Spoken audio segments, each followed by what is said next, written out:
Pues buenas tardes, damas y caballeros. Le damos inicio a este programa esta tarde de parte de la Cámara de Comercio Nacional Hispana de los Estados Unidos, junto con Binational Link, en este escenario de un diagnóstico y perspectivas sobre los negocios empresariales binacionales entre México y Estados Unidos. Si tienen alguna pregunta, por favor de usar la opción en la barra abajo de sus pantallas para preguntas y respuestas, para que presenten sus preguntas a los panelistas. Por favor, también pueden ingresar preguntas a través del mecanismo del chat, que también está en la barra abajo de sus pantallas. En este momento nos da un gusto y un placer darle la cordial bienvenida al fundador y presidente de Binational Link, el señor Arturo Lavín Salazar. Gracias, pues muy buenas tardes. Daremos inicio a nuestro webinar Escenarios y oportunidades en México y Estados Unidos ante el COVID-19. Mi nombre es Arturo Lavín, estoy a cargo de Binational Link, una agencia de relaciones públicas que lo que busca es justo acompañar a los empresarios e inversionistas mexicanos a que sean más exitosos en los Estados Unidos. Y es por eso que agradezco muchísimo a Leroy Cavazos, que es el vicepresidente de la Cámara de Asuntos de Gobierno y Asuntos Internacionales de la Cámara a nivel nacional, hispana, a Ramiro Cavazos, su presidente y CEO. Gracias por esta colaboración que estamos haciendo y que es sumamente importante en estos tiempos en que necesitamos ampliar nuestro network, ampliar de alguna manera nuestras posibilidades ante esta situación de crisis en que nos encontramos, pero que saldremos y que tenemos que anticiparnos a tomar decisiones correctas, y esto es lo que justo queremos provocar el día de hoy. Hay una frase que dice: el pesimista se queja del viento, el optimista espera que cambie y el realista ajusta las velas. Esta es una frase de William George Ward. Hoy pretendemos, a través de nuestros expositores panelistas, darles elementos para la toma de decisiones en sus negocios entre México y Estados Unidos. Justo ajustar las velas. Nuestros panelistas combinan experiencia en negocios, en relaciones públicas, como es en el caso de Leroy Cavazos, que tiene una trayectoria amplia en organismos empresariales en San Antonio, Texas, ahora en Washington, D.C. Él tiene un don y un talento natural para las relaciones públicas, es un buen conector y agradezco mucho que esté provocando esta reunión. Él va a participar en segundo término, y en primer término tenemos a Eric Lobo, que combina experiencia académica. Él es politólogo, consultor independiente y conferencista internacional en áreas de análisis político, económico y social. Tiene 25 años de experiencia académica y es un profesional en la gestión y análisis y gestión pública. Así que él nos va a dar un panorama de cuál es el escenario en el que estamos parados hoy en día y poder justo ayudarnos en la toma de decisiones que vienen. Son momentos de incertidumbres. Sin embargo, hoy más que nunca la colaboración, ampliar nuestro network, dejarse acompañar por especialistas es fundamental. Tenemos que tener una adaptación y una innovación rápida y bien informada, y es lo que hoy pretendemos hacer. Diversificar nuestra inversión, que esto a la larga nos va a traer que ahorremos tiempo y dinero, y sobre todo expandir nuestros negocios a nivel internacional, principalmente con nuestro socio principal histórico, que es los Estados Unidos. Así que dejo la palabra a Eric Lobo para iniciar, recordando que les pido que mantengamos nuestros audios y nuestros videos apagados para que podamos concentrarnos en la presentación de nuestro expositor. Estaremos muy atentos a las preguntas que ya se enviaron, pero también a las que se puedan estar desarrollando durante la plática en el chat, en el que los conferencistas podrán tomar nota y hacer preguntas, y ustedes lo vamos a dejar al final, de preferencia, las preguntas. Sin embargo, las pueden ir anticipando en el chat. Muchas gracias. Bienvenido, Eric Lobo.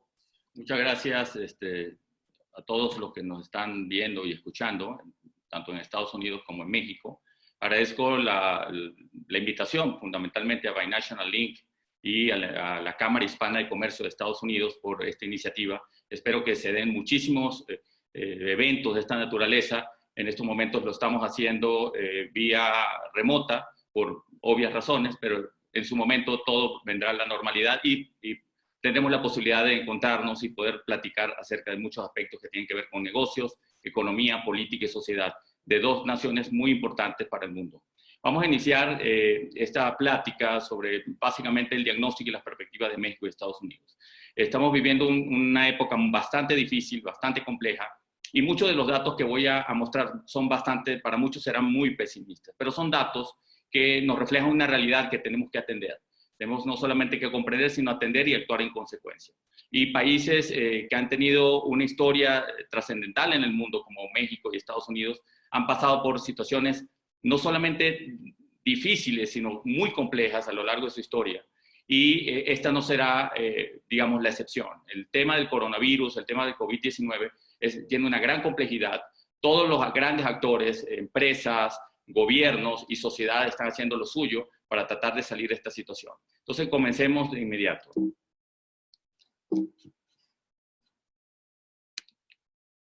Empecemos por México. El crecimiento económico en México, desde el año pasado, ha venido teniendo una situación compleja. Es decir, mientras hubo un crecimiento no muy fuerte, pero sí hubo crecimiento el año pasado en el conjunto general de la economía mundial, México tuvo una pequeña contracción de 0.1%, es decir, no crecimos. Esto es importante señalarlo porque todo el mundo está hablando hoy en día de la crisis por el coronavirus, la economía, la recesión, pero México ya venía arrastrando una caída importante en su economía, principalmente en el Producto Interno Bruto. En la lámina que están viendo a continuación, es muy interesante porque es una lámina histórica que parte de 1994 y termina en el 2009. Pero se muestran allí, digamos, dos pilares en rosa que pueden observar. Una que tiene que ver con la crisis de 1994 y la segunda de la crisis 2008-2009. ¿Qué vimos en la crisis de 1994-1995? Básicamente fue una crisis que es muy distinta a la crisis 2009 y la crisis 2020. ¿En qué sentido? Primero, porque es una crisis, digamos, hecha en casa. Es decir, bajo una serie de decisiones mal tomadas, pues la economía se vino abajo, básicamente con un incremento de la inflación bastante considerable, pérdida importante del poder adquisitivo por consecuencia, altas tasas de interés variables, muchísima gente perdió viviendas, negocios por esa situación y una pérdida de empleos de más de 600,000 personas, de acuerdo a los datos del Instituto Mexicano del Seguro Social. En el año 2008 y 2009, que es quizás la crisis más cercana a lo que estamos viviendo hoy en día, por dos variables fundamentales. Hubo una crisis económica, la crisis subprime en Estados Unidos, la crisis de la bolsa de valores, la crisis general en Estados Unidos que prácticamente tuvo su impacto muy fuerte en México. También se dio una crisis de naturaleza sanitaria. Recordemos el caso del coronavirus H1N1 que puso también en cuarentena a México durante un cierto tiempo. Entonces, la crisis 2009 es una crisis similar hasta cierto punto con lo que estamos viviendo por estos dos factores que se están unificando. Si revisamos la crisis 1994, 95, 2008, 2009, también vemos en la curva, allí en lo que ustedes están viendo, es una curva donde hay una caída en el año 94, 95 del 6.3% del producto. Y en la crisis 2008-2009 del 5%. Pero inmediatamente, si observamos el año subsiguiente, en 1996 y 2010, vemos cómo hay una recuperación importante de la economía. Vemos luego entonces un crecimiento en forma de V, es decir, una caída brutal de la economía y una recuperación también del mismo orden. Esto es muy importante para lo que vamos a hablar después, porque hay una gran polémica en relación a cómo vamos a crecer este año, luego de tener un control relativo de la crisis del coronavirus en el mundo entero, tanto en Estados Unidos como México, como en Europa fundamentalmente. ¿Cuáles son los factores internos que a mi juicio han frenado la economía? No solamente desde el año pasado, incorporando todos los elementos de este año. Uno tiene que ver con políticas públicas y decisiones que se toman desde el Ejecutivo. La cancelación del Aeropuerto Internacional de la Ciudad de México dio muy mala señal a inversionistas. Era un contrato que estaba preestablecido con un avance significativo en cuanto a inversión. Eso no dejó, digamos, una buena señal, sobre todo para inversionistas extranjeros. El despido de burócratas, si bien muchos estamos de acuerdo, los que tenemos una visión liberal de la economía, estamos de acuerdo con burocracias pequeñas, pero tremendamente efectivas. También no estamos muy de acuerdo con desmantelar las burocracias, sacando el nivel de expertise más importante de cada una de estas burocracias, porque de lo contrario, la curva de aprendizaje puede tardar y eso puede generar ineficiencias muy importantes a lo largo de la gestión de un gobierno. Y se dieron una serie de despidos importantes a lo largo del año pasado. En cuanto a gobernabilidad relativa y pérdida de confianza política, es un factor también que las calificadoras están tomando mucho en cuenta. Y estamos viendo en el año 2020 que el gobierno de México ya tiene fricciones importantes con gobiernos subnacionales, es decir, hay algunos estados que ya están pugnando por una revisión y una modificación del pacto fiscal, por un lado, otros están no muy de acuerdo con la manera en cómo se está operando y manejando, gestionando el tema del coronavirus, y eso hay también una pérdida de confianza política, no solamente en el Ejecutivo Federal, sino en varios ejecutivos estatales, y así como en los partidos políticos. La suspensión de licitaciones petroleras y eléctricas también es un elemento importante que ha incidido en la disminución de la inversión en el país.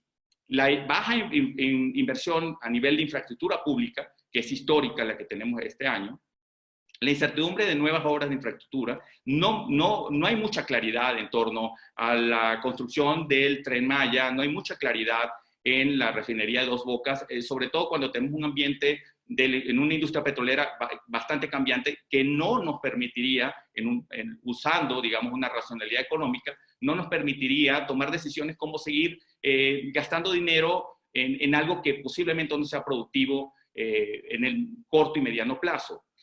Seguimos en México con el problema de la seguridad pública, que también, al no haber una seguridad jurídica y una seguridad pública en general, vemos la cantidad de homicidios y situaciones complicadas, secuestros, que eso no permea, digamos, en inversionistas y hace que posiblemente mucha gente vaya a otros lugares del mundo a invertir sus recursos.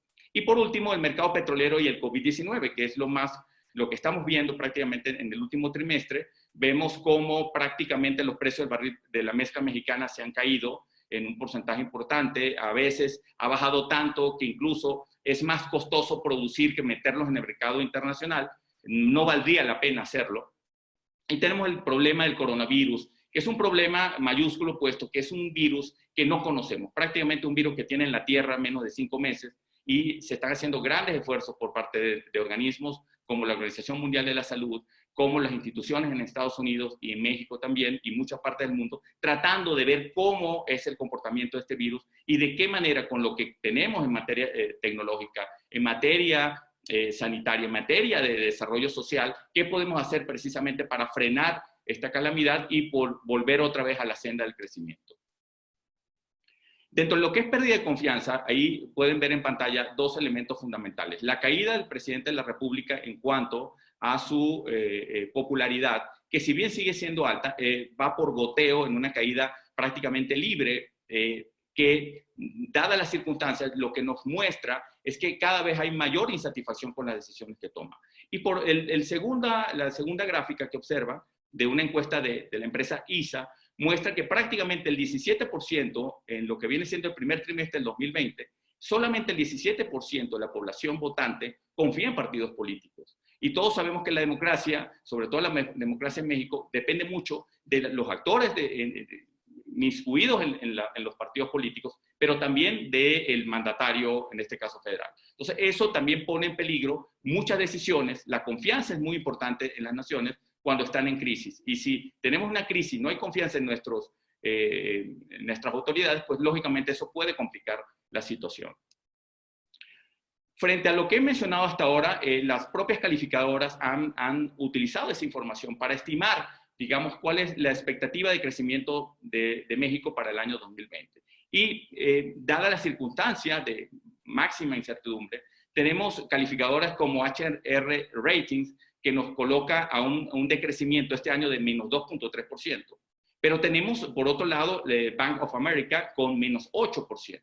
¿Sí? Si adicionamos a esta que ven en pantalla, el caso del Fondo Monetario Internacional, que estima un decrecimiento de menos 6%, menos 6.6% en el caso del Banco Mundial, pues vemos una situación bastante compleja. Si logramos, o mejor dicho, si se llega a que estas estimaciones se consoliden, estaremos hablando de la peor tragedia en materia económica de los últimos 70, 80 años. Aquí pueden ver también en pantalla un elemento fundamental. Este trimestre es realmente dramático, no solamente para México, sino para Estados Unidos, porque incluso Goldman Sachs está estipulando que vamos a tener una caída este trimestre, es decir, abril, mayo, junio, de 34% del Producto Interno Bruto anualizado. En el caso de Estados Unidos estaremos hablando de más o menos 35 a 37%. Capital Economics señala menos 40%. Pero vemos una variedad importante de datos que van desde el 9% de crecimiento al 40%, lo cual indica que no hay un consenso en realidad en relación a cuánto vamos a decrecer. Lo que sí hay un consenso es que vamos a decrecer muchísimo más que el año pasado. Y eso tiene una serie de consecuencias. Veamos cuáles. Una de las consecuencias y mayor crítica que están haciendo en el mundo entero en relación a lo que México pretende hacer tiene que ver con el hecho de que pareciera que el gobierno no entiende la magnitud del problema. Si vamos a decrecer en menos 6%, estamos hablando de una cantidad brutal de lo que viene siendo Producto Interno Bruto, pues lógicamente el Estado mexicano tiene que en consecuencia actuar de la misma forma, con mayor fortaleza. Es decir, si yo estoy enfermo, tengo una enfermedad fuerte, posiblemente debo utilizar mecanismos y medicinas tremendamente fuertes para paliar el padecimiento que tengo. Sin embargo, México, en lo que ven en pantalla, demuestra de que pareciera de que no está tomando muy en serio la situación que está viviendo el mundo. Mientras que países como Alemania están destinando para este año 32% del Producto Interno Bruto para políticas que puedan mejorar la calidad de vida de las familias, preservar los empleos, mantener a las pequeñas y medianas empresas. Y Estados Unidos tenemos también un paquete de medidas que está entre el 10 y 12.4%, vemos que México solamente es el 0.3%. Muchos dicen, bueno, es que Estados Unidos, Canadá, Reino Unido y Alemania son países del primer mundo, tienen muchos recursos, pero ahí ven en pantalla también el caso de Chile, que es un país también de América Latina y está destinando 5.5%. El caso colombiano, más o menos 4%, y nosotros solamente 0.3%. La Comisión Económica para América Latina estableció una serie de recetas que están estableciendo la mayoría de los países, entre ellas préstamos estatales y garantías de crédito para empresas, subsidio de desempleo, aplazamiento de impuestos y aplazamientos y subsidios a la seguridad pública, así como pagos de deuda. Sin embargo, México no lo está cumpliendo. La mayoría de las políticas que hasta ahora se han mencionado tienen que ver con líneas de crédito muy similares a las utilizadas para el caso de la crisis 2008-2009. Sin embargo, las características de esta situación, como la que tenemos ahorita, no tienen que ver solamente con un problema de demanda, no es un shock de demanda, también es un shock de oferta y es un shock de salud. Entonces son tres elementos que constituyen una situación bastante engorrosa que obligaría al gobierno en estos momentos a tomar medidas mucho más similares a las que ven en pantalla y propuesta por la comunidad internacional vía la CEPAL y que están haciendo muchos países, y ahí hay un botón de muestra en el caso de Alemania, España, Italia y Estados Unidos. En materia de desempleo, que es otro de los elementos importantes, este trimestre, en el mes de marzo de 2020 perdimos 130.593 empleos. ¿Qué significa eso en el conjunto de la economía? Pues nada menos y nada más que un tercio de los empleos que se generaron el año pasado. En un solo mes se están perdiendo. Entonces, es una muestra inequívoca, es un indicador inequívoco de que se tiene que hacer algo para preservar los empleos. En materia de construcción es lo mismo. Parte de la caída en el desempleo tiene que ver con que el sector de la construcción viene en franco declive. Entre enero y febrero del 2020 ha tenido una caída de menos 9.2% y menos 9.5%. Es decir, una caída verdaderamente importante. Y si vemos el conjunto de lo que fue el año 2019 y 2020, vemos que prácticamente el sector está parado. Lo mismo sucede con la confianza del consumidor y el consumo privado. Ahí ven una curva que señala una caída importante en los indicadores de confianza y una caída también importante en lo que es el consumo privado en el mercado interior. En venta de vehículos, que siempre ha sido un indicador en México de ver cómo está la salud del mercado, vimos cómo en marzo del mes pasado se tuvo una caída importante con una variación del 25%. Ahí viene una caída del 25% en la venta de vehículos. En Estados Unidos también se está dando una caída importante y todos sabemos que la industria de los vehículos, tanto ligeros como pesados, es una de las industrias más importantes en México y que no podemos dejar a un lado. Quizás el sector más vulnerable de todos tiene que ver con el sector de las llamadas MIPYMES o pymes en general, que son las micro, las pequeñas y las medianas empresas. Allí pueden observar la cantidad de establecimientos que tiene México en relación a este tipo de agentes económicos. Más o menos, de acuerdo al INEGI, son 4.773.000 establecimientos privados. Y hay más de 26 millones, casi 27 millones de personas ocupadas en este tipo de establecimientos.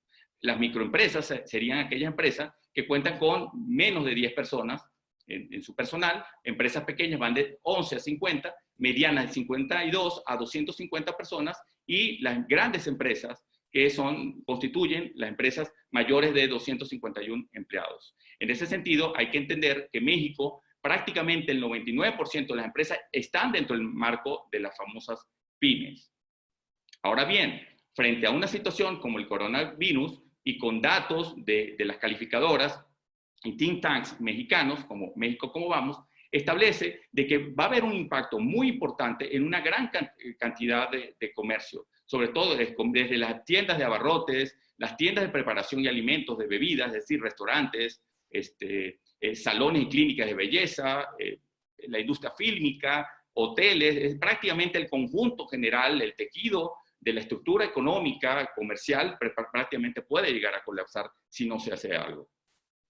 Según, con fuentes de Moody's Investor y con datos también de Coparmex, se señala que los sectores de más alto riesgo para esta situación, al menos en este trimestre, este segundo trimestre, que es el trimestre de mayor impacto, los que más van a sufrir son las empresas de hospedaje, restaurantes, aerolíneas, transporte, textiles, de bajo riesgo, construcción, alimentos y bebidas, bienes raíces, telecomunicaciones, manejo de residuos. En, digamos, riesgo llamado moderado, bienes duraderos, salud, manufactura, minería y alimentos al por menor. En el conjunto de todos estos elementos, hay que entender que esto no solamente es negativo para México, todo el planeta está viviendo una situación embarazosa, y en ese sentido vemos cómo países como los Estados Unidos van a tener un decrecimiento de menos 5.9%, países como emergentes como México, en el caso de Brasil, menos 5.3%, Canadá menos 6.2%, y la zona euro, la llamada zona euro, menos 7.5%. Pero todos van a tener crecimiento el año siguiente. Veamos en perspectiva estos elementos. Para nadie es un secreto que nosotros tenemos una gran ventaja. La relación histórica que tiene México con Estados Unidos es tremenda. Es un país, Estados Unidos, tremendamente grande, es la economía más importante del mundo. Y quise colocarle esta diapositiva para que vean el tamaño de lo que es la economía de Estados Unidos. Es decir, les voy a dar un botón de muestra. El estado de Texas, el Producto Interno Bruto de Texas anual es similar al que tiene Canadá anualmente también. Y es similar al que tiene Rusia, del cual mucho se habla, ¿no? Entonces, solamente un estado de la Unión Americana tiene esa capacidad, tener un Producto Interno Bruto del tamaño de un país importante. Si hablamos de California, pues no se queda atrás, es el tamaño de la economía del Reino Unido. Y en el caso de México, es del tamaño de la economía del estado de Florida. Teniendo en consideración este tamaño, es importante entender que la relación México-Estados Unidos es una relación muy importante y que es una relación de lo que yo llamaría interdependencia. En ese sentido, en lo que ven en la gráfica siguiente, tiene que ver con la tasa de crecimiento de los Estados Unidos y México, digamos, en dos curvas encimadas. México es la curva azul y los Estados Unidos la curva naranja o amarilla, dependiendo de cómo lo visualicen. En ese sentido, si observamos la curva de México, que es la azul, en 1995 vemos una caída sorprendente de la economía porque fue un hecho muy interno de México, la crisis 94-95. Sin embargo, la crisis 2008-2009 fue una crisis que, digamos, embargó prácticamente a la economía tanto de Estados Unidos como de México de la misma forma. Lo que sí podemos tomar en consideración en el 2009 es que crecieron, digamos, a la par, digamos, tuvieron un crecimiento importante, significativo en una forma de V, lo cual indica de que puede ser que esta situación del COVID-19 tenga el mismo resultado. El decrecimiento en la economía de Estados Unidos, según el Fondo Monetario Internacional para este año, será de menos 5.9%, inferior a lo que se señala para México. México es 6.6%. Un elemento importante en un ámbito o en un escenario en donde Estados Unidos no está creciendo tiene que ver con el tema de las remesas. Las remesas son muy importantes para México. Constituyen básicamente el 3% del Producto Interno Bruto. Estamos hablando de más o menos 36,000 millones de dólares en remesas anuales para México. Si eso lo multiplican por 24.5, que es el tipo de cambio en estos momentos, pues se darán idea de la importancia que tiene para la sobrevivencia del país y para muchas entidades el tema de las remesas. Lo que ven en pantalla es un histórico que nos muestra la tendencia no solamente que ha venido viviendo México en crecimiento de remesas, lo que indica de que cada vez más los mexicanos están inmiscuidos en temas de negocios, están inmiscuidos en temas laborales importantes y cada vez ese dinero va más al mercado mexicano para el desarrollo del país como tal. Si ven en pantalla, ven el año 2019, ven una caída en el año 2020. De acuerdo a BBVA, su área de investigación, estiman que la caída para este año va a ser más o menos del 17% de las remesas. Para darles un número puntual, estaremos hablando de aproximadamente 6,000 a 7,000 millones de dólares menos que van a ingresar, digamos, al tejido general de la economía del país.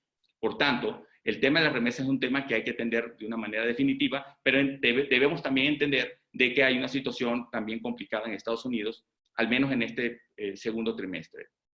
Aquí pueden ver también en pantalla ya un desglose de la importancia que tiene en materia de ingreso para las entidades federativas del país, esa cantidad de millones de dólares que van ingresando año con año, ¿verdad? Estados como Michoacán, Jalisco y Guanajuato y el Estado de México reciben entre los tres prácticamente 10,000 millones de dólares. La balanza comercial es muy importante. México registró el año pasado un superávit en la balanza comercial de 5,820 millones de dólares. Eso es muy importante porque la relación de importación, tanto Estados Unidos importando cosas de México como México importando cosas de los Estados Unidos, es importante. Entonces, teniendo una balanza comercial de estas características con el país más poderoso en la Tierra, pues eso es una gran oportunidad para hacer cosas en los Estados Unidos. Y de la mano de nuestros amigos de la Cámara y de la empresa Binational Link, pueden precisamente apuntalar en una dirección concreta, puntual y quirúrgica, de tratamiento quirúrgico en cuestión de lo que viene siendo intercambio comercial. Estados Unidos en estos momentos tiene una tasa prácticamente cero, una tasa de interés cero en materia de referencia, y México está en 6.50%. Es decir, con toda la situación que se está viviendo, hay un cúmulo de oportunidades a partir de este tipo de tasas de interés y que ya posiblemente Leroy en su momento hablará. En materia de impuestos también. Mientras nosotros en México pagamos 30% de impuestos a empresas, en los Estados Unidos, el presidente Trump bajó las tasas de impuestos a 21%. En Canadá están al 15%. Entonces, en ese sentido hay mucha competitividad desde el punto de vista de impuestos en los Estados Unidos para hacer negocios. ¿Cuáles son algunas fortalezas que hay que mencionar pese a que hay una gran cantidad de datos negativos? Bueno, primero, México tiene un lugar estratégico en la cadena de suministro de América del Norte. Nada menos y nada más es vecino, está pegado a Estados Unidos y eso no lo tiene Japón, eso no lo tiene Europa, ¿sí? Y en ese sentido, frente al diagnóstico europeo que señala de que están rotas las cadenas de suministro, pues México se convierte en un actor clave para este año. Por otro lado, tenemos el TEMEC, que es un tratado que es el que sustituye al TELECAN anterior y que es mucho más robusto y que posiblemente entre en vigencia este mismo a mediados de este año, precisamente a partir del segundo trimestre, que es el trimestre que comienza otra vez el crecimiento, pues hay que sacar provecho de ese tratado. Y por último, la deuda externa para contraer en México, digamos, todo el mundo habla de la deuda de México que ha crecido en buena medida por el tema de la depreciación del peso. Eso hace que, como son deudas que están medidas en dólares, pues obviamente eso genera un crecimiento en ese sentido. Pero por otro lado, si uno revisa prácticamente todas las economías emergentes del mundo, todas están por arriba del 50%, digamos, en sus países. México tiene una deuda que apenas llega quizás a 50%. Tiene margen de maniobra de 10% más. Que si el presidente de la República escuchara al sector empresarial, escuchara a los expertos, seguramente se utilizaría ese 10% precisamente para evitar tener un colchón importante y proteger a la industria, proteger a las empresas pymes, proteger a los empleos. Y en ese sentido, podríamos salir rápidamente de esta calamidad. Como había señalado anteriormente, el crecimiento de Estados Unidos va a estar por debajo está más o menos entre el 5.7%. Sin embargo, el segundo trimestre, es decir, que está en curso, se habla de menos 37.9%. Es una caída verdaderamente brutal la que se tiene. Sin embargo, si observan, septiembre ya hay una cierta recuperación. No tan fuerte, pero sí va a haber una recuperación, lo que nos indica de que la famosa curva en B sí se puede lograr, de acuerdo a estimaciones de Morgan Stanley. En el caso de los seguros de empleo, en estos momentos Estados Unidos ya tiene 22 millones de solicitudes de empleo. Solamente en el mes de abril tenemos una cantidad, en el último tramo del mes de abril, la última semana, 5 millones de solicitudes, poco más de 5 millones. Entonces, esto en ese contexto nos muestra que prácticamente están Estados Unidos viviendo en este trimestre una situación bastante difícil. Ahora, para efectos de nosotros, en México, pues nos cuesta un poco entender esta situación. Hay que entender algo importante. La economía de Estados Unidos es la más importante del mundo y al propio tiempo hay que tomar en consideración que la economía o el sistema laboral más flexible del planeta lo tiene Estados Unidos.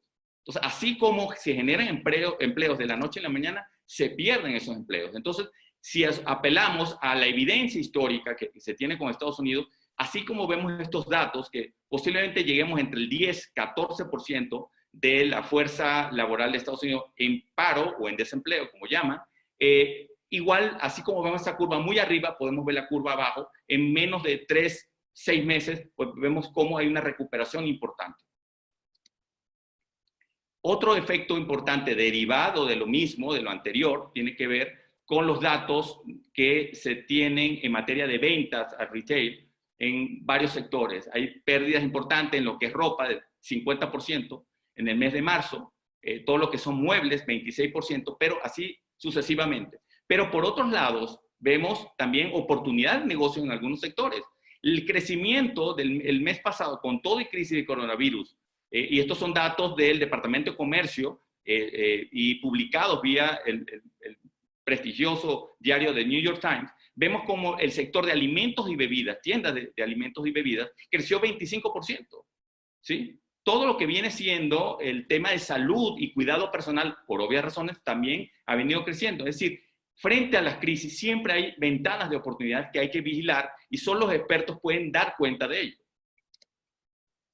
Frente a esta calamidad, en Estados Unidos sí se van a tomar decisiones importantes. Ya se están tomando decisiones importantes. Este gráfico me gustó porque es quizás el único gráfico que encontré muy fácil de entender para mostrar lo que viene siendo la Ley de Ayuda, Alivio y Seguridad Económica en relación al coronavirus, CARES. ¿Sí? Estamos hablando de estímulos generales por más de 2 trillones, utilizando terminología o en inglés, 2 billones de dólares en español, de dólares. Se van a meter 2.2 billones de dólares, es decir, 2 millones de millones de dólares precisamente a sectores que van desde personas que trabajan freelance, personas que tienen pequeños negocios, salud pública, grandes corporaciones y obviamente gobiernos locales y gobiernos, digamos, entidades en general de los estados de la Unión Americana. Es decir, una cantidad importante. Y sin embargo, a pesar que es una cantidad muy importante de recursos, se prevé, está sobre la mesa, otro paquete adicional a este que estoy mencionando. En ese sentido, esto es muy valioso porque muestra la fortaleza del Estado norteamericano a la hora de atender calamidades de esta naturaleza. Por tanto, sí podemos ver con buenos ojos una franca recuperación este mismo año, digamos, luego de este trimestre negro que vamos a vivir en el mundo entero. ¿Cuáles son los escenarios que se plantean para el coronavirus? Hay 4 escenarios fundamentales y vamos a utilizar letras para explicarlos. Uno, el escenario de recuperación en U, que es una recuperación en donde va a haber una caída importante, vamos a tener un espacio de crecimiento muy, muy pequeño, muy raquítico, para luego crecer de manera mucho más fuerte. Esto se va a dar bajo la condición de la variable salud o la variable pandemia. Si la pandemia no se puede controlar, que la gente no puede ir a sus trabajos con tranquilidad, que la industria y las cadenas de suministro vuelvan otra vez a recuperarse, pues obviamente esto va a tardar un poquito más, pero va a haber crecimiento. Luego tenemos la famosa curva en B, que es la que yo le apuesto y creo que la mayoría le está apostando, que es la capacidad. Hay que entender algo muy importante. Este problema que estamos viviendo en el mundo, en Estados Unidos, en México, no es un problema económico, es un problema externo, es un virus que está atacando la economía y nuestras sociedades. En ese sentido, si nosotros logramos recuperarnos vía, bien lo señalaba Paul Romer, el Premio Nobel de Economía en 2018, él decía, si lográramos hacer pruebas masivas a gran velocidad, a la mayor cantidad de personas posible, podríamos tener mayor control de la situación. Si pudiéramos también tener la tecnología de protección para todos, pues lógicamente habría un cierto control de la variable salud y la recuperación sería prácticamente inmediata. En ese sentido, muchos hablan de que a partir del segundo semestre viene esa recuperación importante y hay que tomar una variable importante también en Estados Unidos, es la variable elecciones. El presidente Trump va por una reelección contra el señor Biden, el Partido Demócrata, y en ese sentido, digamos, estoy muy seguro de ello, él no va a querer llegar a noviembre en una situación de franca caída de la economía de su país. Por tanto, sí ha puesto mucho a la curva en B a partir del tercer trimestre de este año.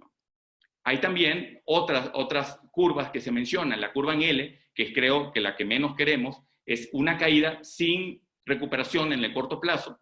Y la curva en W, que a partir de que el virus vuelva otra vez a revivir luego de un control, donde la gente como que afloja un poco los términos de seguridad sanitaria, la gente empieza a ir a conciertos, la gente empieza a ir a los bares, a lugares masivos, puede haber un repunte y eso hace que haya un zigzagueo permanente, que de repente estamos creciendo, otra vez viene el lockdown y vuelve a caer la economía y luego volvemos a abrir. Entonces ese W también muchos lo están señalando. Es difícil saber en qué sentido vamos a ver el cierre de este año, pero todo indica, de acuerdo a encuestas, de que o es la curva W o es la curva en V. Un elemento importante, ya casi estoy por terminar, tiene que ver con cómo lo van a manejar los países. Hay cierto consenso en relación a empezar a abrir la economía por sectores. ¿A qué me refiero a una economía por sectores? Bueno, hay lo que llamamos economía esencial o servicios esenciales, que independientemente del coronavirus siempre van a estar abiertos, ¿sí? Tiene que ver con un asunto de alimentos, tiene que ver con el asunto de las medicinas. Hay un grupo que es importante, que tiene que ver con la agricultura, la manufactura y la logística. Es un grupo muy importante, quizás sea el primer grupo que se abra, precisamente, se llama Grupo 1 porque no solamente es importante por la cantidad de empleo, sino que es de bajo riesgo de transmisión.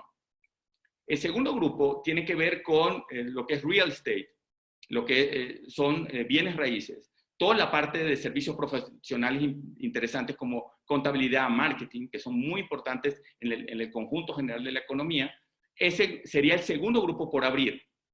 Y el tercer grupo, el que tiene un alto riesgo de transmisión, son los que quizás tarden más en abrir. Son la parte de gimnasios, instituciones educativas y hoteles y restaurantes, porque atienden a muchas personas.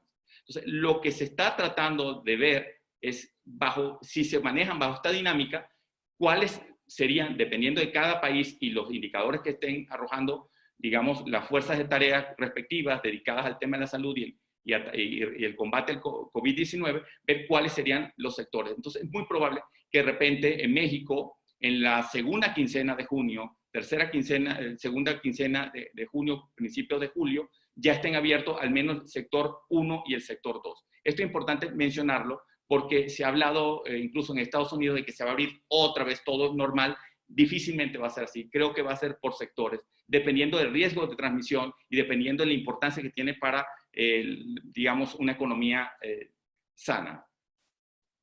Este dato también me permite señalar de que hay un desfase de aproximadamente un mes entre Estados Unidos y México en relación al COVID-19. El primer caso de COVID-19 en Estados Unidos se dio en el 21 de enero, mientras que el primer caso de México fue un poco más de un mes después, fue el 28 de febrero, el cierre del mes. Entonces, en ese sentido, hay un diferencial. No podemos, si Estados Unidos sale ahorita de la situación, quizás nosotros tardemos un poquito más. Insisto, posiblemente junio sea el mes clave para la apertura parcial por sectores de muchas áreas de la economía nacional. Y en ese sentido, con esto termino mi plática.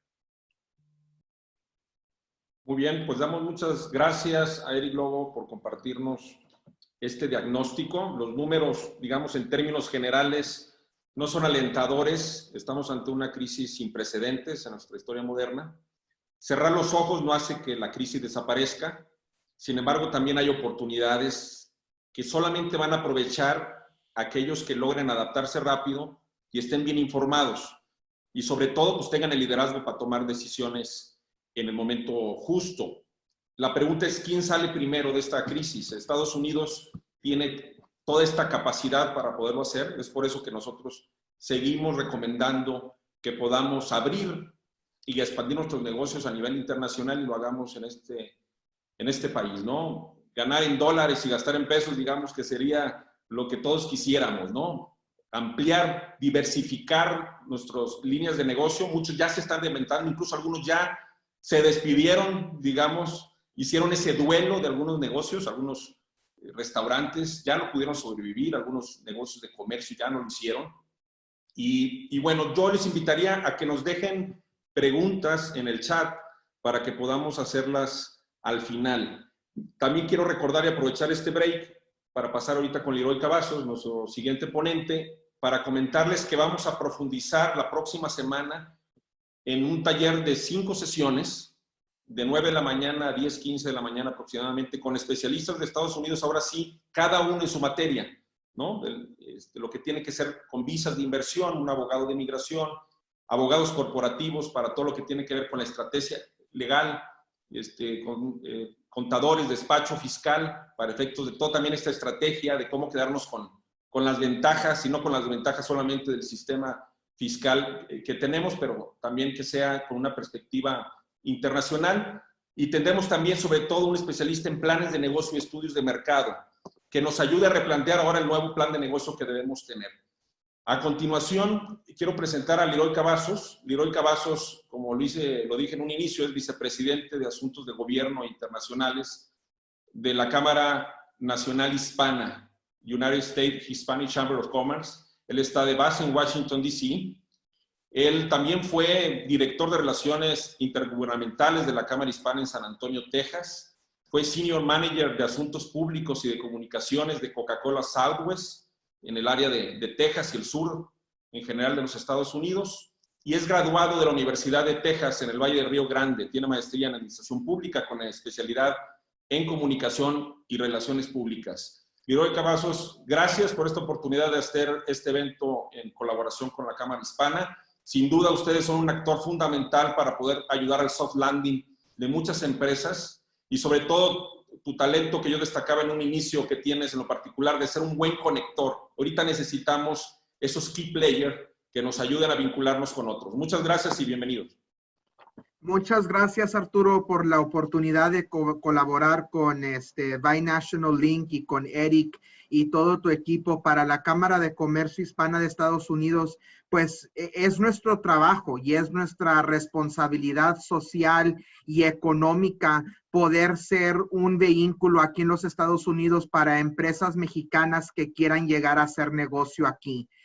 La Cámara de Comercio de Estados Unidos anteriormente hemos tenido sedes en la Ciudad de México en nuestra historia de más de 45 años y actualmente estamos de nuevo creciendo el portafolio empresarial a un nivel internacional, pero bueno, México como es tan buen vecino para nosotros es un muy buen lazo para empezar. Entonces que nosotros estamos muy agradecidos de esta oportunidad y queremos que las personas en esta llamada sepan que nosotros queremos que nos utilicen a nosotros como un recurso si ustedes buscan poder llegar a hacer negocios aquí en Estados Unidos. Si nosotros podemos ayudarle de una manera técnica o ser un tipo de recurso para que sus empresas, o si sus empresas ya de hecho están haciendo y operando aquí en Estados Unidos, que nos usen a nosotros como un recurso, que se unan a una cámara hispana local en donde ustedes tengan sus negocios y que la Cámara Nacional también sea una sede para que ustedes lleguen y se sientan apoyados para que sus negocios fluyan aquí en Estados Unidos y para que tengan crecimiento económico. Obviamente, como destacaba Eric, y yo no me voy a poner en el papel de ser economista porque la verdad que no lo soy. Eric nos ha dado un muy buen resumen de cómo están las economías en ambos países.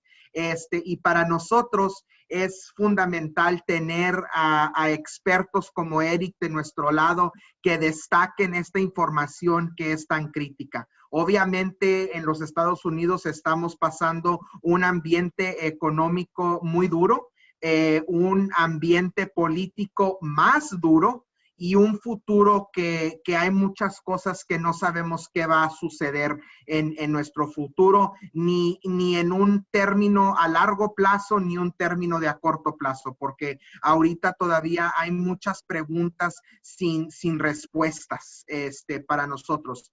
La Cámara de Comercio en este instante está sirviendo como una organización que está rindiendo ayuda técnica a empresarios que están tratando de lidiar con bancos para llenar las aplicaciones para el programa de protección a la nómina y también para los empresarios que actualmente están tratando de acudir a préstamos de la administración de pequeñas empresas del gobierno americano para que sus negocios sigan adelante.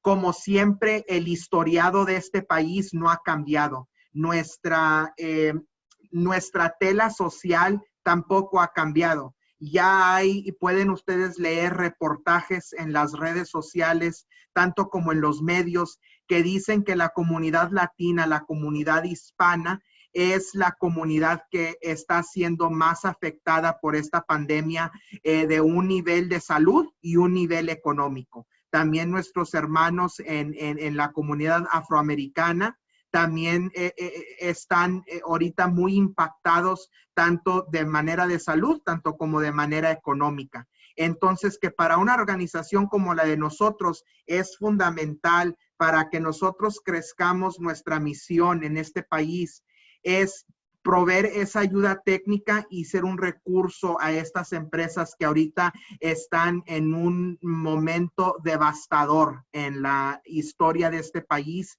y que requieren de mucha ayuda financiera, mucha ayuda intelectual, mucha ayuda económica y mucha ayuda mental para poder atravesar estos tiempos duros que se nos han presentado y que aún nos tienen aterrados como una nación. Políticamente, la Cámara de Comercio Hispana de Estados Unidos está abogando por diferentes cosas con el gobierno federal. Estamos abogando para que se expandan los recursos para el programa de protección a la nómina. Estamos pidiendo que el gobierno se enfoque en préstamos a bancos, no solamente los bancos o instituciones financieras grandes, pero también a bancos regionales, bancos que tienen dueños minoritarios y bancos que existen para el desarrollo de las comunidades o bancos de desarrollo económico que se llaman aquí en Estados Unidos, para que las personas en comunidades vulnerables puedan acceder a estos recursos de tal manera y no necesariamente necesiten presentar su aplicación con una institución financiera grande. Sabemos que hay muchos bancos que pueden ayudarle a los empresarios. También estamos abogando para que estos programas se les cedan a personas que actualmente están funcionando como empresarios en Estados Unidos que tal vez no tengan su residencia o un estatus migratorio legal o una visa vigente, pero que actualmente ellos están contribuyendo a la economía americana. Son empresarios que han pagado sus impuestos anuales y son personas que actualmente les está rindiendo trabajos a nuestra comunidad latina. Y eso es muy importante. Estamos abogando por eso, porque eso no se incluyó en el primer paquete que se refirió Eric, en el paquete de alivio. Y nosotros estamos peleando muy duro para que estas ventajas se les abran a estos empresarios. Es muy importante destacar que para nosotros como Cámara, nosotros representamos a más de 1,000 empresas corporativas americanas. Representamos más de 500 empresarios que son de origen hispano y representamos una red de más de 250 cámaras de comercio hispanas por todo Estados Unidos. Entonces, que a ambos les conviene que nosotros tengamos una voz en la mesa, y que nuestra voz se escuche de una manera unida, porque eso es lo que va a constituir el cambio, que nosotros como una comunidad latina estemos unidos y que nosotros podamos abogar por estas cosas que son tan necesarias para que nosotros salgamos con éxito económico de esta pandemia. Es muy clave ese punto para que la comunidad latina salga con éxito económico de esta pandemia que actualmente estamos viviendo. Es muy importante que aboguemos por cosas de una manera unida. Es importante que nosotros estemos apegados a nuestros banqueros para que ellos nos den los recursos y la ayuda necesaria que ellos tienen para prestar dinero. Y también que nosotros seamos una voz conjunta, especialmente al nivel binacional entre México y Estados Unidos. Yo ahorita estoy a menos de 3 kilómetros de la frontera con McAllen y Reynosa, Tamaulipas. Y aunque la frontera no está cerrada al lado comercial, sí está cerrada a personas que vienen a diario a Estados Unidos a buscar una mejor vida. Está cerrada al turismo binacional entre San Diego y Tijuana, entre Sonora y Arizona, entre El Paso y Ciudad Juárez, tanto como aquí en el Valle del Río Grande y Tamaulipas. Entonces, que cuando la frontera se vuelva a abrir completamente, nosotros tenemos que estar preparados como dos naciones para empezar a que fluya el negocio turístico, el negocio empresarial y el negocio de trabajo entre ambos países. Y ahorita hay mucha gente que aún está viviendo en este país y vive en las sombras. A través de esta pandemia es nuestra responsabilidad social que esa gente salga de esa sombra, que busquen alivio médico, que busquen a sus bancos para requerir préstamos para que sus empresas sigan adelante y que nosotros como una entidad internacional aboguemos por sus derechos para que ellos sigan contribuyendo a la vitalidad económica de los Estados Unidos. Entonces, también un punto final que quiero destacar para que empecemos a tomar sus preguntas, que veo que hay muchas que vienen entrando, es que nosotros como Cámara queremos ser un recurso en México, tanto como aquí en Estados Unidos. Los invito a que visiten a nuestra página web en la www.ushcc.com, para que también allí hay guías técnicas que nosotros hemos desarrollado con el apoyo de nuestro equipo y que hemos traducido también al español de manera bilingüe para que estos recursos lleguen a las manos de todos aquellos que los puedan utilizar. Les invitamos que ustedes también que están participando hoy en este evento, que difundan esta información. Que sean nuestros aliados en lo que nosotros seguimos abogando por los derechos de los americanos y los mexicanos viviendo en Estados Unidos, tanto como en México, y aquellos que quieren hacer negocio binacional, y que además de difundir esta información, que nos utilicen como un recurso y que sepan que nosotros estamos aquí para recibirlos, y que la economía americana a través de la frontera de México está completamente abierto para sus inversiones, para que ustedes puedan tener el éxito que se merecen en este país y para que juntos crezcamos este nivel empresarial juntos. Entonces, con eso, Arturo, te cedo la palabra para empezar a tomar preguntas de esta audiencia, que veo que hay varias preguntas, y vamos a hacer nuestro máximo esfuerzo para contestarles todas las preguntas, y alguna pregunta que no podamos contestar, como dijo Arturo, la próxima semana va a haber una serie ya más enfocada en diversas materias, pero también nos pueden enviar un correo electrónico. Todos aquellos que se hayan registrado para este evento tienen mi correo electrónico por el link de Zoom para poderles buscar las preguntas, las respuestas necesarias a sus preguntas. Gracias, Arturo. Gracias, Leroy. Leroy es mexicoamericano y así como él, hay muchos actores de origen mexicano con un liderazgo muy importante en organismos que debemos tomar ventaja. Una de las preguntas que yo quiero hacerte, Leroy, aprovechando que ya tienes el uso de la palabra, es ¿cómo una empresa extranjera se puede afiliar a una Cámara Hispana en los Estados Unidos? Platica un poco el músculo que tienen a nivel nacional. Por ejemplo, ubico muy bien la Cámara Hispana en San Antonio, que es la más antigua y más grande de todas las cámaras que existen, la cantidad de miembros que tienen, porque yo recuerdo en mi experiencia al constituir mi empresa allá, que pertenecer a un organismo empresarial, a diferencia de México o de algún otro país, hacen un lobbying ustedes muy importante para que tenga éxito esa empresa. Además, otra cosa importante, pues como los que ya han hecho negocio en Estados Unidos saben que las reglas son muy claras, muy transparentes. Cuando uno compra y vende negocios, también hay toda la transparencia en el negocio. Y bueno, destacar un poco esa importancia que tiene pertenecer a una Cámara Hispana y que entiendo que además como extranjero puede uno pertenecer, ¿es correcto?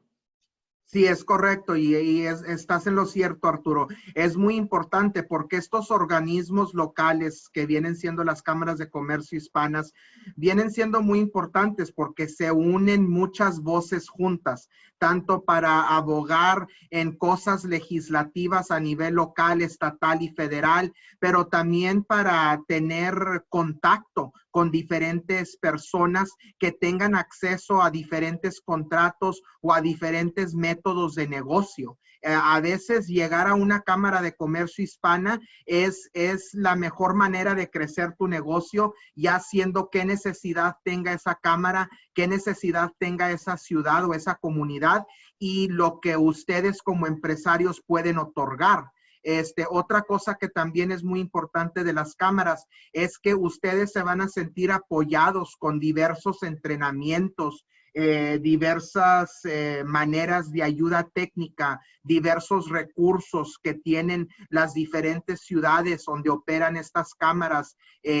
Los gavilios también tienen muchos programas y también nosotros como latinos ustedes como mexicanos tienen una gran ventaja que como empresas minoritarias, hay muchos gobiernos que a nivel local, estatal y federal que buscan a las empresas minoritarias para hacer negocio, porque aquí en Estados Unidos ellos tienen el requisito de gastar una cierta parte de su presupuesto con empresas de minoría o minoritarias, y también esas cámaras les pueden ayudar en cómo sacar o presentar esos certificados para que ustedes tengan esa ventaja. Eso es muy importante destacar, que ustedes como mexicanos tienen esa ventaja de ser empresa minoritaria.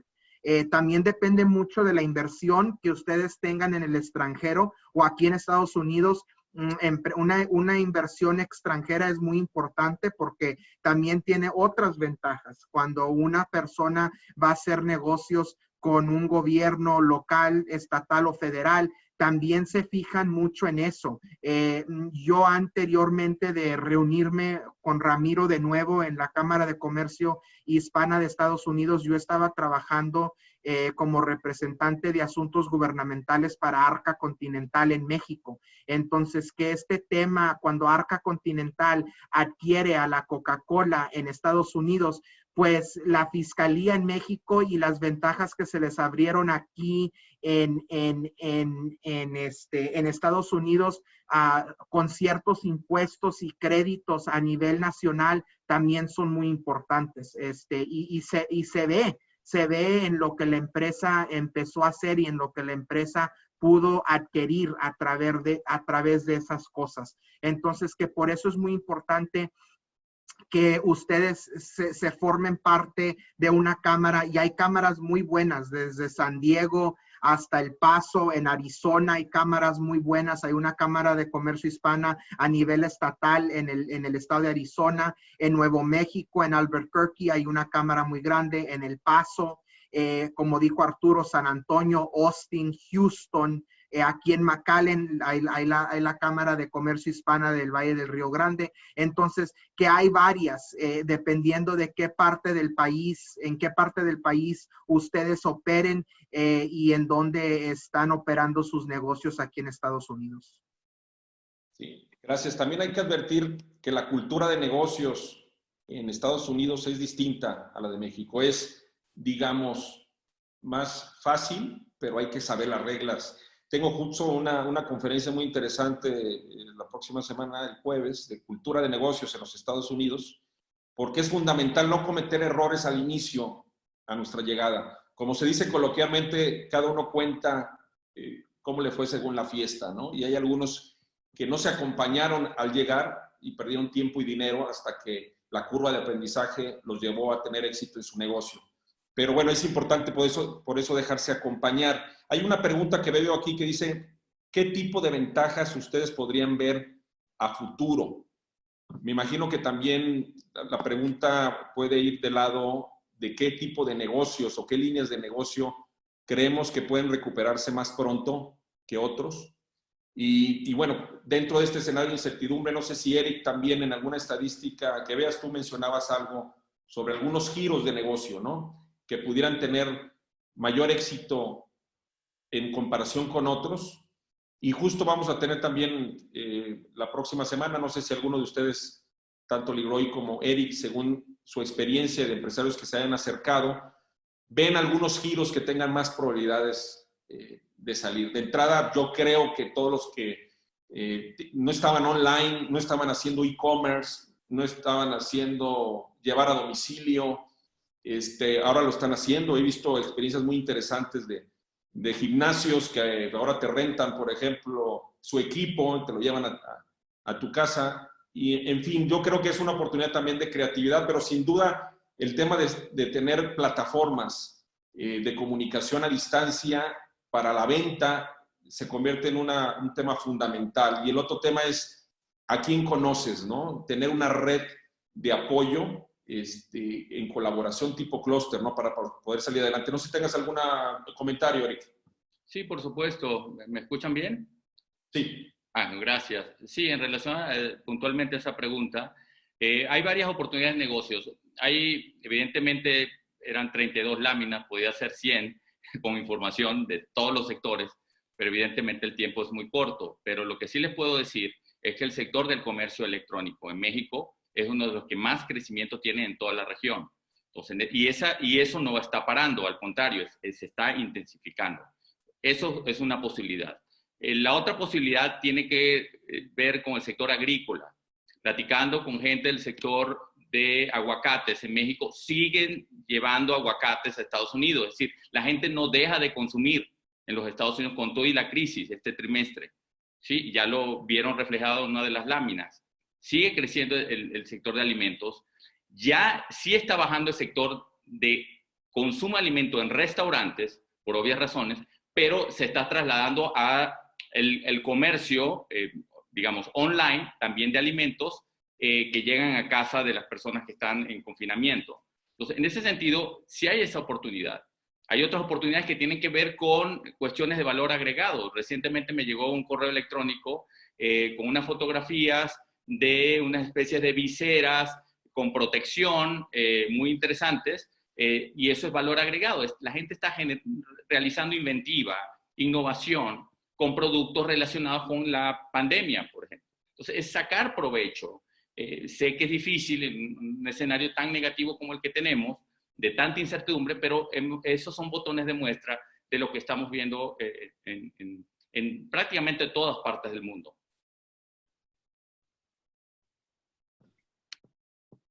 Perfecto. Hay una pregunta que entiendo yo que si para establecerse en los Estados Unidos necesariamente hay que tener una planta productiva o solo comercializadora. No, incluso se puede establecer una empresa. Crear una empresa en los Estados Unidos es muy fácil y de alguna manera muy barata, ¿no? Yo lo que sé es que alrededor, incluso hay gente que puede constituir su empresa por internet. Yo recomendaría que no lo hicieran la primera vez así, salvo que ya tengan experiencia o no haya mucha complicación en la cantidad de socios o el giro al que se dedican, pero se puede constituir en unos 3 días, varía según el estado. Además, recordemos que se constituye por estado. Muchos suelen constituir en Delaware si es que quieren tener algunas otras ventajas para tener presencia a nivel de Estados Unidos. Ya dependerá del giro. Tenemos justo el próximo viernes Beatriz Martorello, es una abogada corporativa y de negocios internacionales de origen argentino que está en Chicago, y ella justo lo que se dedica es acompañar en todo el aspecto legal, pero constituir una empresa se puede constituir en un par de días, 3 días, tal vez los impuestos que tengan que pagar, $1,000 más o menos, ¿no? Y los honorarios del abogado, ¿no?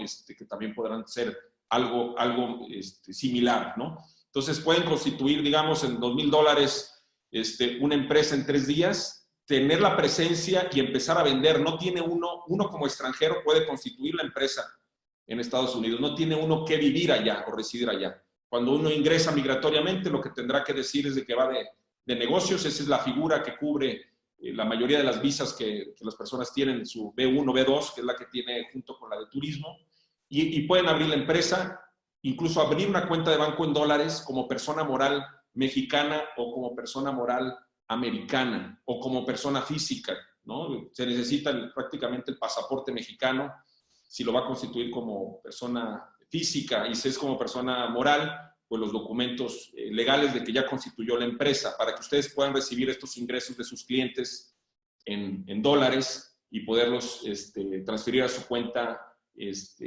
mexicana, ¿no? Entonces, bueno, eso lo vamos a tener el viernes. No sé si haya por ahí, me parece que se han ido contestando algunas otras preguntas en el chat. Yo le pediría a Paola que nos pueda compartir quién vamos a tener la próxima semana, y que pudieran también saber cuáles son los especialistas a los que van a poder tener acceso para aquellas personas que están pensando diversificarse, ¿no? Hoy quisimos tener pues una sesión, digamos, de diagnóstico en dónde estamos parados actualmente, cuánto tiempo más o menos dicen, porque finalmente es hipotético, podemos salir de esta crisis o de esta cuarentena para poder nosotros reavivar nuestros negocios. Si hay alguna otra pregunta que alguien quiera hacer de viva voz, por favor active su micrófono y con toda confianza podemos responderlas en vivo también, ¿eh?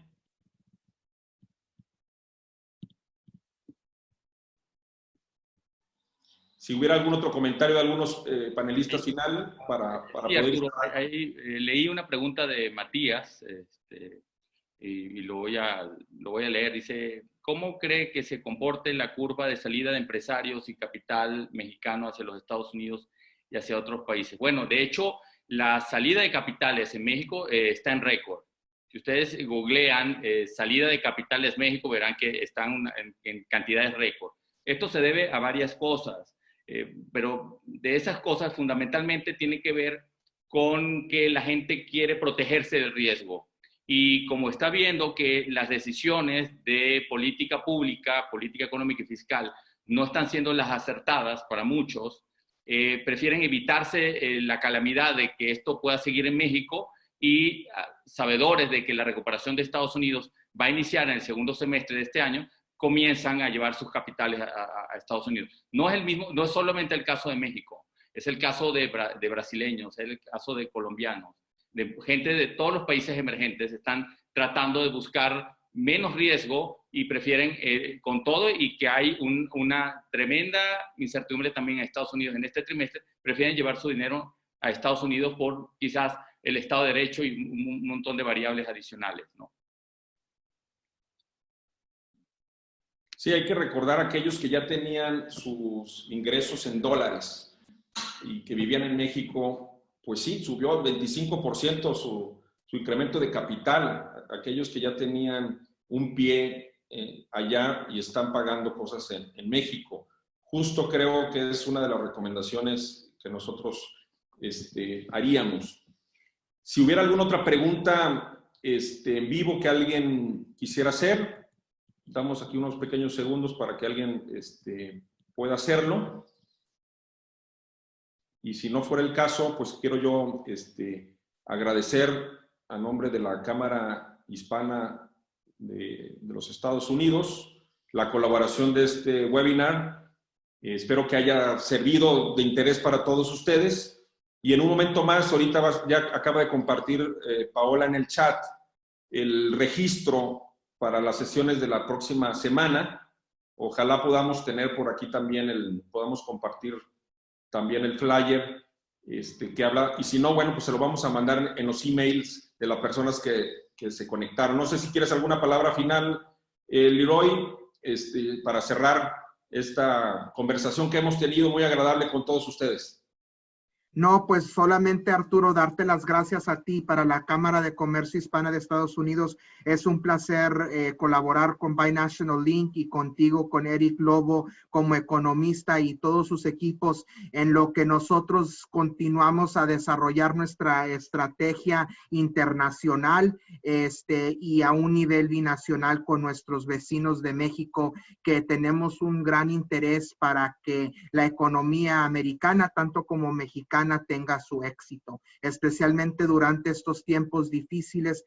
Nosotros sabemos la importancia que lleva que estas conversaciones y estos diálogos continúen a expandirse y que fluyan de manera natural entre ambos países. Muchas gracias. Estoy viendo las preguntas de Francisco Rivera también. Vamos a regresarte una comunicación vía email para ver el caso concreto que nos comentas, de unos prototipos que estás desarrollando y que quieres ver si lo lanzas primero en Estados Unidos o en México, ¿no? Legalmente, digamos que ahora sí depende de la demanda, pero creo que puede tener ventajas hacerlo en un lugar u otro. Yo te invitaría a que pudiéramos ponernos en contacto. Y ¿podrías compartir este contacto para construir la empresa? Claro que sí, lo vamos a hacer. Y cómo ven también el mercado de retail, ¿no? Ahí también nos preguntan eso. Empresario de Guadalajara, gracias por su presentación. Y bueno, son en general esas las preguntas que tenemos ahorita aquí registradas. Ya tienen por ahí el correo de Paola para que podamos nosotros ponernos en contacto. Y bueno, nada más recordar para terminar que Binational Link es una plataforma conformada por una red de especialistas de los Estados Unidos para acompañar a empresarios mexicanos y latinoamericanos a expandir sus negocios. Entonces, esa es justo nuestra vocación y vemos a ver cómo vamos a preservar nuestro capital en estos tiempos y no solamente, como se dice, jugar a la defensiva, sino también cómo podemos sacar ventaja de esta situación. Pues muchas gracias a todos por haberse conectado el día de hoy. La presentación se las haremos llegar también a las personas por vía email que se registraron. Muchas gracias a todos. Gracias, Eric Lobo. Gracias, Leroy Cavazos, y a todo tu equipo. Estaremos en contacto. En este momento, esta sesión se termina. Gracias a todos por acompañar a Binational Link y a la Cámara de Comercio Hispana de los Estados Unidos. Para más información, por favor de visitar nuestras páginas web. Si tienen cualquier pregunta, por favor, mándenle un correo electrónico a Leroy Cavazos Reina en el lcavazos@ushcc.com. Gracias y que tengan buenas noches.